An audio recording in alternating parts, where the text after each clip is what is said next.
हर संत ने, नानक देव जी ने पढ़ाव बताए हैं, 6 पढ़ाव बताए हैं। उसी तरह कबीर साहब ने 14 पढ़ाव बताए हैं। लेकिन सभी संतों ने बताया, वैदिक ऋषियों ने बताया, सूफियों ने भी 14 पढ़ाव बताए। लेकिन अंतिम जो उत्कर्ष है, सभी संतों ने उसको खोला नहीं, इशारे किए। जैन में 10 पड़ाव हैं और वो चित्रों के माध्यम से व्यक्त किए गए हैं। ओशो के प्रवचनों में तुमने सुना होगा, एक साधक शुरू करता है, बड़ी साधना करता है, फिर अगला पड़ाव, फिर अगला पड़ाव। पहले पड़ाव पर दारू की बोतल लिए हुए है, वो संसार का प्रतीक है। खुशियों के लिए मधुशाला में जाता है, वो बेहोशी की यात्रा है। और जो 10वां पिक्चर आता है, अर्थात साधना पूरी तरह समाप्त हो गई, जो 10वां पिक्चर है, फिर से उसके हाथों में दारू आ जाता है, साथ में नृत्य आ जाता है। वह दारू परमात्मा की शराब का प्रतीक है। तो अंतिम पड़ाव, अंतिम मंजिल उत्सव है। और सौभाग्य की बात है कि इन 5 दिनों में हम लोग उस अंतिम पड़ाव पर चलेंगे, अंतिम मंजिल पर चलेंगे। लेकिन जो शुरुआत है वो क्या है? अध्यात्म की शुरुआत क्या है? जब तुम किसी यात्रा पर चलते हो तो तुम जहाँ हो उस पर ध्यान देते हो। जैसे दिशा तय करते हो। कैसे दिशा तय करनी होती है? जहाँ तुम हो और जहाँ जाना है उसके अनुसार दिशा तय होगी। जैसे मान लो रामेश्वरम से दिल्ली जाना है तो क्या दिशा हो जाएगी? उत्तर की दिशा, क्योंकि रामेश्वरम जहाँ जाना है उसका ख्याल करना होगा और जहाँ जाना है उसका ख्याल करना होगा, फिर दिशा तय होगी। ठीक उसी तरह अध्यात्म में तुम कहाँ हो, जाना कहाँ है, उससे दिशा तय होगी। ओशो तो यहाँ तक कहते हैं कि अध्यात्म में दिशा है, मंजिल नहीं। मंजिल नहीं, क्योंकि जो हम मंजिल निर्धारित कर रहे उत्सव, उसकी कोई सीमा नहीं है, उसकी कोई डिग्री नहीं है। तो फिर गंतव्य उत्सव कहने के लिए ठीक है, लेकिन उत्सव अपने आप में कोई अंत नहीं है, उत्सव का अंत नहीं है। इसलिए कोई मंजिल फिक्स नहीं है, मंजिल भी गतिमान है। एक गजब की बात है, तुम्हारी यात्रा ही गतिमान नहीं है, अध्यात्म में तुम्हारी मंजिल भी गतिमान है। थोड़ी देर रुक जाने से दूर हो जाती है मंजिल। सिर्फ हम ही नहीं चलते, रास्ते भी चलते हैं।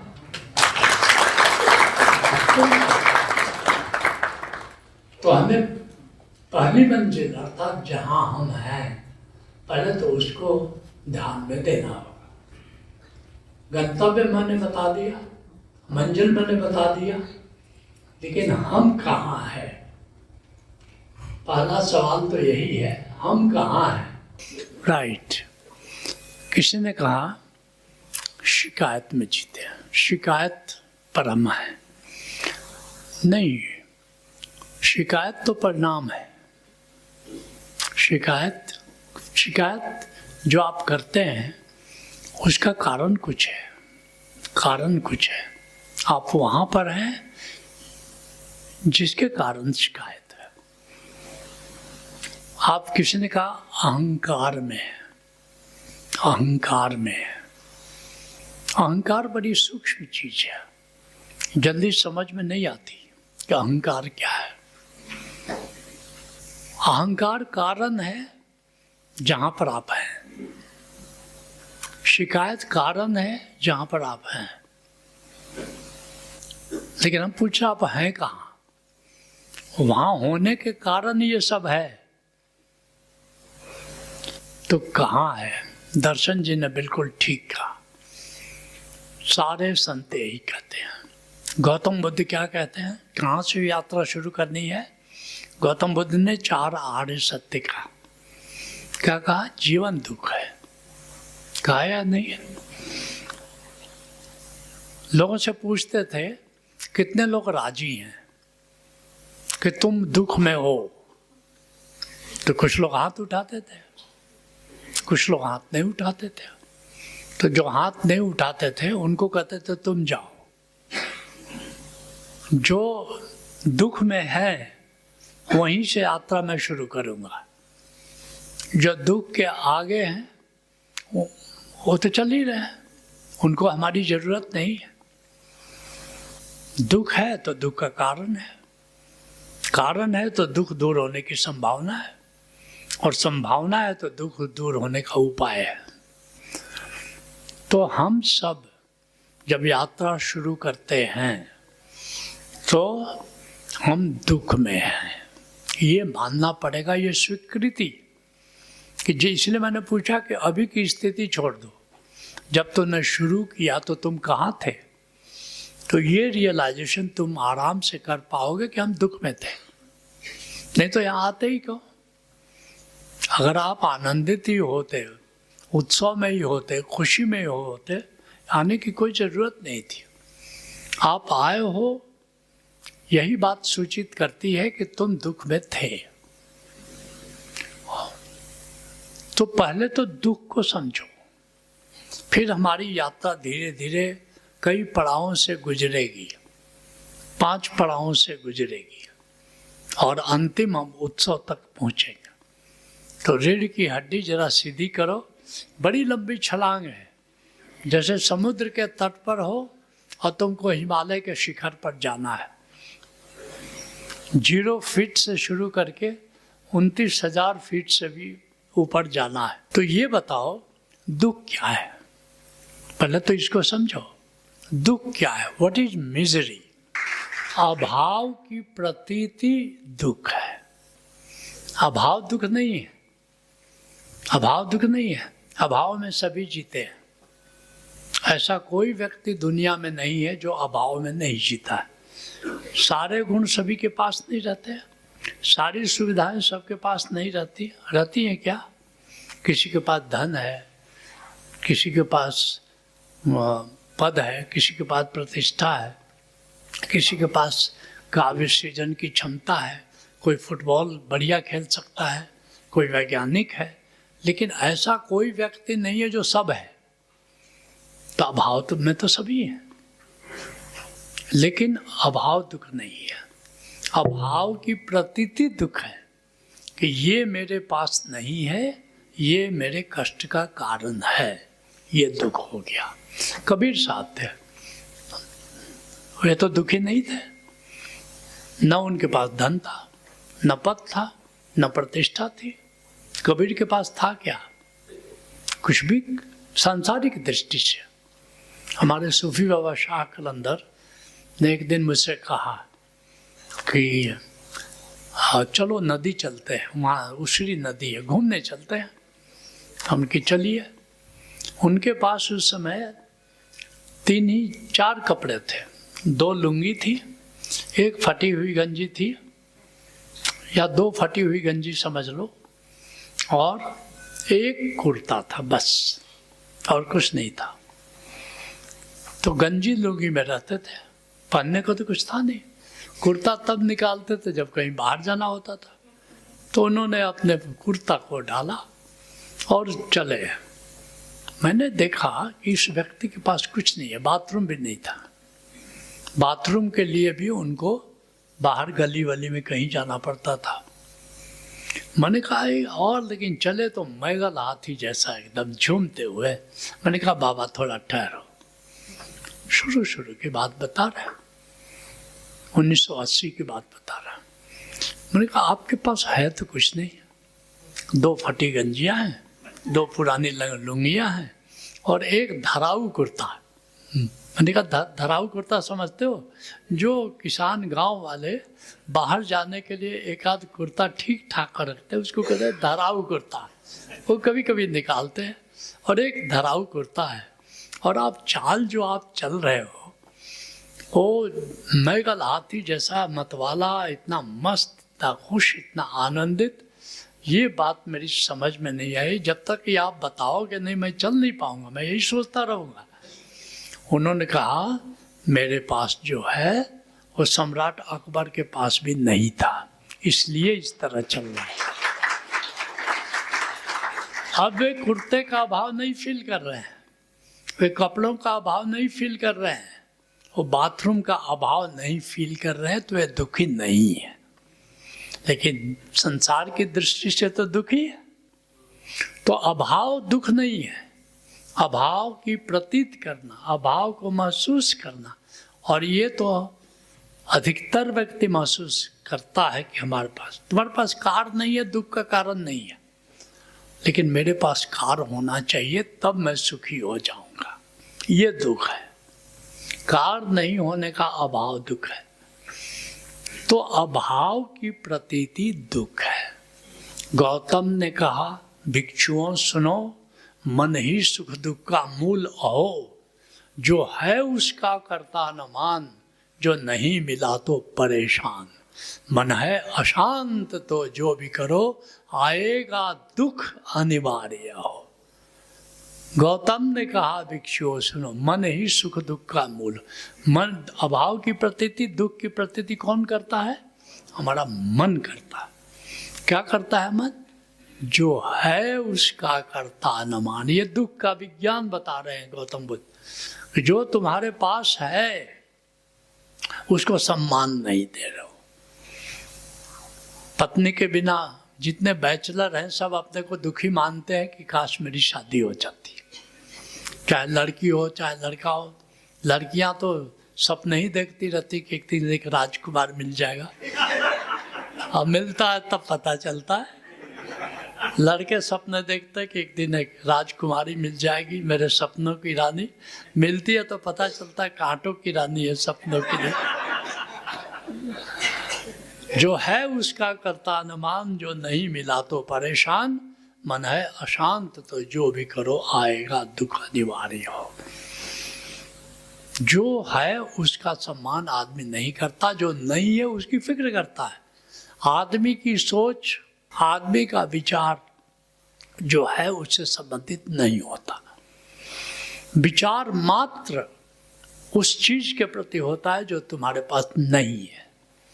जो है तुम उसका चिंतन नहीं करते, जो नहीं है उसका चिंतन करते हो, इसलिए तुम हमेशा दुख में रहते हो। और सबसे बड़ा दुख क्या है? सबसे बड़ा दुख दरिद्रता है।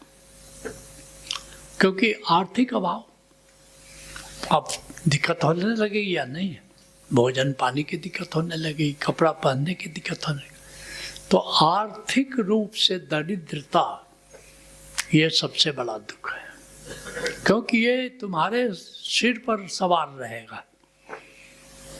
भोजन पानी का इंतजाम नहीं हो रहा है, ये दुख है। इसलिए तुलसीदास क्या कहते हैं? नहीं दरिद्र सम दुख जखमाए। दरिद्रता से बढ़कर के दुख नहीं है। विपन्नता, दरिद्रता, आर्थिक रूप से अभाव, ये सबसे बड़ा दुख है। राइट। अब दुख तो समझिए, कितने लोग समझ गए दुख? वाह! गौतम बुद्ध को 1 साल लगता था समझाने में दुख क्या। उनकी गाड़ी बढ़ती ही नहीं थी। 1 साल कम से कम नए साधकों को, उनके यहाँ सिस्टम था 500 लोगों का समूह होता था। तो जो फ्रेशर आते थे 500, उनका एक नया ग्रुप बनता था और हर 6 महीने या 3 महीने के बाद ग्रुप को बुलाते थे। और इस तरह से उनका दुख ही पर चर्चा चलती रहती थी। पहला दुख ही पर। लेकिन देखो हमारे लोग 5 मिनट में समझ गए जो गौतम बुद्ध 1 साल में समझा पाते थे। क्यों? ऐसा नहीं कि बुद्ध से मैं ज़्यादा होशियार हूँ, बल्कि इसलिए हमारे लोग बुद्ध के लोगों से ज़्यादा होशियार हैं। अब ये बताओ कि दुख का कारण क्या है? ये गौतम बुद्ध का दूसरा प्रश्न होता था। दुख का कारण क्या है? दुख के तीन मुख्य कारण हैं, तीन मुख्य कारण है, और भी कारण है, 4-5 कारण है। पहला, नास्ति भाव। नास्ति भाव क्या है? ये मेरे पास नहीं है।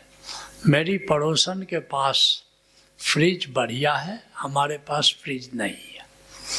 मेरी साड़ी से दूसरे की साड़ी सफ़ेद क्यों? मेरे पास अभाव है, नहीं। तो पहला क्या चीज नहीं है, तब न प्रतीत करोगे। अभाव, अभाव कारण है। नास्ति भाव कारण है, हमारे पास नहीं है, तभी तो प्रतीत करोगे। तो नहीं है, नास्ति भाव। और अधिकतर लोग नास्ति भाव में जीते हैं कि, तो पहला कारण है नास्ति भाव। ठीक है। दूसरा भाव, दूसरा क्या कारण है? दूसरा है कामना। कुछ मित्रों ने कहा कि अपेक्षा, हमको दूसरे से अपेक्षा है, अपेक्षा है। ये दे देते, शादी हो रही है, दहेज में कार मिल जाती, दहेज में हमको मकान मिल जाता, दहेज में हमको मोटरसाइकिल मिल जाती। अब ये कामना ससुर जी ने अगर नहीं दहेज में दिया तो दुख है। चैन मिल जाता। हमारे यहाँ एक बंदा है, अभी तक अपनी पत्नी को सताता है, इसके बाप ने हमको चैन नहीं दिया। कहा था कि चैन देंगे, लेकिन दिया नहीं। अभी तक पत्नी को सता रहा है, अपने भी दुखी होता है, दूसरे को भी दुखी करता है। कामना, ये दुख का कारण है। और तीसरा, शिकायत भाव। हम शिकायत करते हैं, हम शिकायत में जीते हैं। दिल्ली में तो क्लब खुला हुआ है, पर निंदा पर चर्चा। वहाँ लोग जुटते हैं, जमा होते हैं, और एक दूसरे की जो नहीं है, जो प्रेजेंट नहीं है, क्योंकि क्लब है, अब सब तो आ नहीं सकते, तो जो एब्सेंस होते हैं सब उनकी मिल के शिकायत करते को बंदा कैसा है, और बड़े मजे लेते हैं। पर निंदा पर चर्चा, यही हमारा मनोरंजन है। अब तो मनोरंजन के कई साधन आ गए, लेकिन 70 के पहले मनोरंजन का है, या 70 में तो टीवी आ गई, पहले रेडियो भी पहले नहीं होता था। तो मनोरंजन का एक ही साधन होता था, चौपाल में बैठ करके पर निंदा पर चर्चा। निंदा, शिकायत भाव। अधिकतर लोग शिकायत भाव में जीते हैं, थोड़ा बहुत जीते हैं, सब कोई जीता है। तो ये भी दुख का कारण है, शिकायत करते हैं। तो 3 मुख्य कारण बताया। पहला क्या बताया? नास्ति भाव, दूसरा कामना, और तीसरा शिकायत।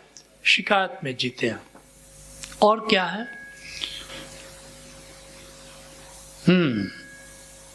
आज ये ओशो एक गजब बात करते हैं। कहते हैं कि दुख तुम आमंत्रित करते हो, दुख तुम पकड़ते हो, सुख को पकड़ते नहीं हो। कुछ ऐसी घटना घटी जो दुखद है, वो पकड़ लेते हो। जैसे हाल चाल पूछते हो, कोई कहता कैसे हो, तो कोई कह देता बहुत अच्छे हैं, बहुत मस्ती है, तुमको बड़ी निराशा होती है। तुम सुनना चाहते हो कि क्या दुख है, और अपना सुख सुनाना शुरू करते हैं। उससे लोग बहुत चिढ़ते हैं, उससे बहुत चिढ़ते हैं। हमारे एक अजय अग्रवाल करके हैं, सन्यासी हैं। अब उनसे पूछो आप कैसे हो, तो कहता बहुत मस्ती है। क्या मस्ती है? लोगों ने उनसे हाल चाल पूछना ही बंद कर दिया। लोग सुनना चाहते हैं कि बताए कि हमको ये दुख है, हमारे यहाँ ये कष्ट है, ये कष्ट है। सुन के बड़ा आनंद आता है, बड़ा सुकून मिलता है, कम से कम हमसे तो ज्यादा दुखी है। तो ये जो कारण है, ये भी हमको दुख को पकड़ते हैं। हम चुंबक हैं, दुख के चुंबक हैं। हमारा चुंबक दुख प्रेम को नहीं पकड़ता, आनंद को नहीं पकड़ता, हाँ उमंग को नहीं पकड़ता, उदासी को पकड़ लेता है, दुख को पकड़ लेता है। ये दुख की पकड़ है, पकड़ते हैं हम दुख को। आपने प्रेम प्रज्ञा में बताया गया होगा, जिस छंद पर तुम होते हो वैसा ही चीजें तुम्हारे पास आती हैं। तुम दुख के छंद पर जीते हो, इसलिए दुख तुम्हारे पास आता है। और तुम सुख और खुशी के छंद पर जियोगे तो क्या आएगा तुम्हारे पास? खुशी आएगी, आनंद आएगा। तो हम बड़ा जल्दी इसको पकड़ लेते हैं। और क्या होता है? असम्यक दृष्टि। और सम्यक दृष्टि क्या है? न परेशम विलोमानी न परेशम कथा कथम अतनो व अवेख्यो कतानि अक्तानि च। दूसरे का दोष मत देखो। न परेशम विलोमानी न परेशम कथा कथम। दूसरे को क्या करना चाहिए क्या नहीं करना चाहिए ये मत देखो। और हम देखते हैं, कहते कि नहीं, पत्नी को क्या करना चाहिए, पति को क्या करना चाहिए, बच्चों को क्या करना चाहिए, मित्र को क्या करना चाहिए, पड़ोसी को क्या करना चाहिए, पाकिस्तान को क्या करना चाहिए, अमेरिका को हाथों में हथकड़ी और पैर में बेड़ी लगा के नहीं भेजना चाहिए, और उनको अमेरिका जाना चाहिए डंकी डोर से, डंकी रूट से उनको जाना चाहिए। लेकिन हम सोचते हैं कि इनको क्या करना चाहिए और क्या नहीं करना चाहिए। ये असम्यक दृष्टि है। सम्यक दृष्टि क्या है? हमें क्या करना चाहिए, हमें क्या। बापू के 3 बंदर देखा कि नहीं? एक आंख बंद किए हुए, एक कान बंद किए हुए, एक मुंह बंद किए हुए। बुरा मत देखो, बुरा मत सुनो, बुरा मत बोलो।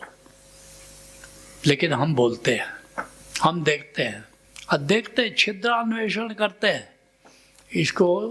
जैसे यहाँ हॉल में तुम आए हो, अगर एक जगह टाइल टूटा हुआ है तो लोग उसको सब देखेंगे, टाइल टूटा हुआ। ये नहीं देखेंगे अरे 99.9% चिकना है, उसको नहीं देखेंगे, वो टूटा हुआ दिखाई देता है। असम्यक दृष्टि है ये। और क्या है? जीवन के मूल में कामना है, काम है, और इस काम जो है ये हमारे जीवन का केंद्र है। कामना जीवन का केंद्र है, और इसी के चलते 5 और रिपु हैं। क्रोध है, लोभ है, मोह है, ईर्ष्या है, द्वेष है, और ये सब दुख देते हैं। ये सब दुख देते हैं। कामना तो दुख देती ही है, लेकिन कामना नहीं पूरी हुई तो वो भी दुख देता है, क्योंकि क्रोध पैदा होता है, क्रोध भी दुख देता है। ईर्ष्या पैदा होती है, ईर्ष्या दुख देती है। द्वेष पैदा होता है, द्वेष दुख देता है। सबके बोल बेकाम है। तो ये है दुख के कारण। कितने लोग समझ गए? Beautiful, very intelligent. अब आज का अंतिम सवाल, दुख से मुक्ति का उपाय क्या है? पहला, मैंने क्या कहा, सबसे बड़ा दुख क्या है? दरिद्रता। आया नहीं? नहीं दरिद्र सम दुख जगमाई। तो क्या करना है? अर्थोपार्जन करो। पहला काम है अपनी जीविका के लिए, अपनी आवश्यकता के लिए अर्थोपार्जन करो। इसलिए ओशो कहते हैं वो युग बीत गया कि भिक्षाटन करते थे, अब भिक्षाटन का युग नहीं है। अपने लिए अर्थ, बड़े बड़े जो हिमालय में साधु रहते हैं, टकटकी बांधे रहते हैं कि कोई आए तो खाना दाना दे। वो सुमिरन क्या करेंगे? कर सकता है आदमी? वो भोजन का सुमिरन करता रहता है, कोई जजमान आए तो कुछ खाना दाना दे, कुछ लेकर के आए। तो सबसे पहली बात, अपने लिए अर्थोपार्जन करो, और अर्थोपार्जन के लिए पुरुषार्थ करो। पहला, दुख से मुक्त होना है तो पुरुषार्थ करो। अब जो है, ये ओशो कहते हैं गरीबी को आदर मत दो। गरीबों को आदर दो, गरीबी को आदर मत दो। झोपड़ी को अब आदर मत दो। झोपड़ी में रहने वालों को आदर दो, मगर झोपड़ी को आदर मत दो। हाँ, शौक से तुम कुंभ में गए हो, कुटिया में रह रहे हो, पर्ण कुटी बनवा करके, या आश्रम में आ रहे हो, वहाँ शौक से पर्णकुटी बनी हुई है। 5 पर्णकुटी बनी कि नहीं पकौड़ा, अब एक 6ठी पर्णकुटी बन रही है ओशो कुंज में। सुमिरन जहाँ खूब होगा, उसमें बैठते ही सुमिरन शुरू हो जाएगा। तुम नहीं भी करना चाहो तो सुमिरन शुरू हो गया। ऐसी पर्णकुटी बन रही है अभी मुरथल में, और तुमको जान करके आश्चर्य होगा कि मैं भी अपना अधिकतर समय, अब मेरे यहाँ एक पर्ण कुटी है, कबीर कुटीर उसका नाम है, मैं उसी में बैठता हूँ, सीधे परमात्मा से जोड़ बन जाता है। और जैसी कबीर कुटीर है ऐसी ही एक सुमिरन कुटीर बनाया जा रहा है। मुझे लगा कि जो आनंद मैं ले रहा हूँ वो हमारे लोगों को भी मिलना चाहिए, इसलिए बनवा रहे। तो एक शौक से पर्ण कुटी में रहना अलग बात है, और एक मजबूरी में पर्ण कुटीर में रहना ये बिल्कुल अलग बात है। तो पुरुषार्थ करो, और क्या करो? हमारे एक मित्र ने कहा अहोभाव। अहोभाव क्या है? अस्थि भाव है। अस्थि भाव प्लस धन्यवाद इक्वल टू अहोभाव। अस्थि भाव का क्या मतलब? हमारे पास क्या है, और प्लस धन्यवाद, हे परमात्मा तेरा धन्यवाद कि मेरे पास ये है, मेरे पास ये घर है, मेरे पास ये पद है, मेरे पास ये नौकरी है, मेरे पास ये व्यवसाय है। ये हुआ अस्थि भाव। लेकिन परमात्मा तेरा धन्यवाद कि ये मेरे पास है, इसका नाम है अहोभाव। ठीक है। एक और इसी से मिलता जुलता है count your blessings. Count your bless, मेरे पास ये भी है, मेरे पास ये भी है, मतलब अस्थि भाव को काउंट करो कि मेरे पास क्या क्या है। एक अमेरिकन ने किताब लिखी है, ओटमैन, जॉर्ज ओटमैन, काउंट योर ब्लेसिंग्स। ठीक है। एक मित्र ने कहा कि स्वीकार भाव, बिल्कुल जो हुआ उसको तुम स्वीकार कर रहे हो, अस्वीकार करोगे तो अस्वीकार दुख में ले जाएगा। स्वीकार करो, ये भी तुम्हारे दुख को दूर करेगा, दुख से मुक्त करने में सहायक होगा। और क्या है? सबसे बढ़िया उपाय, प्रकृति से जुड़ो। ये जो कुटीर बन रहे हैं वो सब प्रकृति को रूबरू तुमको कर देंगे। सामने घास का मैदान खजियार जैसा, और ऊंचे ऊंचे दरख्त और नीला आसमान। जब उसे जुड़ जाओगे तो दुख का पता ही नहीं चलेगा कि दुख भी कोई चीज होती है। तो प्रकृति से जुड़ो। प्रकृति में क्या? नीला आकाश है, पेड़ है, हरियाली है, नदी है। अब यहाँ रावी नदी के पास आए हो, रावी नदी को ऐसी जगह बैठो जहाँ रावी नदी दिखती है। अभी कितना नीला पानी है, ये जो पहाड़ है सामने, पहाड़ भी है, नदी भी है, नीला आसमान भी है। सुख के लिए और क्या चाहिए? सुख चाहिए। दुख से मुक्त होना है तो माधोपुर कुछ दिन आके रहो बस, और दुख मुक्त, दुख की सारी धूल धमास विदा हो जाएगी बिल्कुल। और क्या करना है? एक मित्र ने कहा सम्यक दृष्टि। सम्यक दृष्टि क्या है? सम्यक दृष्टि है कि परमात्मा को मंगलमय जानते हुए स्वधर्म का पालन करो। अर्थात अंडर द सर्कमस्टांसेस जो तुम कर सकते हो उसको करो बस, और परिणाम मंगलमय होगा, ये दिल में भरोसा रखो और दुख से मुक्त हो जाओगे।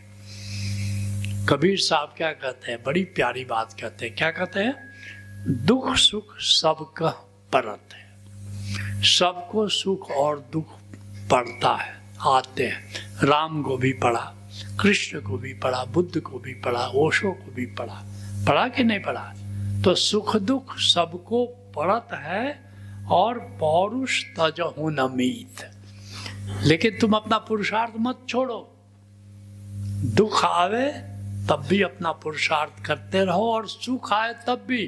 कुछ लोग कहते हैं अब हमारी नौकरी की व्यापार करेंगे, इतना पैसा हो जाए कि जीवन यापन चलेगा, तो कुछ नहीं करेंगे। मूर्ख है सब, मूर्ख है। खालीपन का दुख उनको हो जाएगा कि कुछ करने को नहीं, निठल्ले बैठे। पुरुषार्थ अंतिम सांस तक करते रहो, क्योंकि पुरुषार्थ जिस दिन छोड़ दोगे उस दिन दुखी हो जाओगे। चाहे तुम्हारे पास अरबों रुपए हो, चाहे अरबों रुपए हो, पुरुषार्थ जिस दिन छूट जाएगा उस दिन से दुख शुरू हो जाएगा।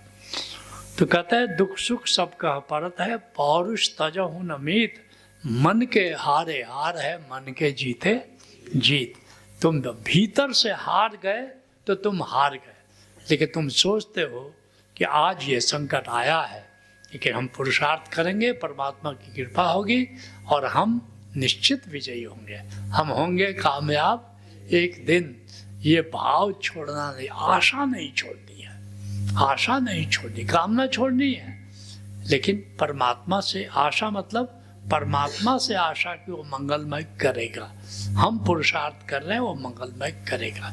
अगर इस चीज का तूने पालन किया तो दुख से मुक्त हो जाओ।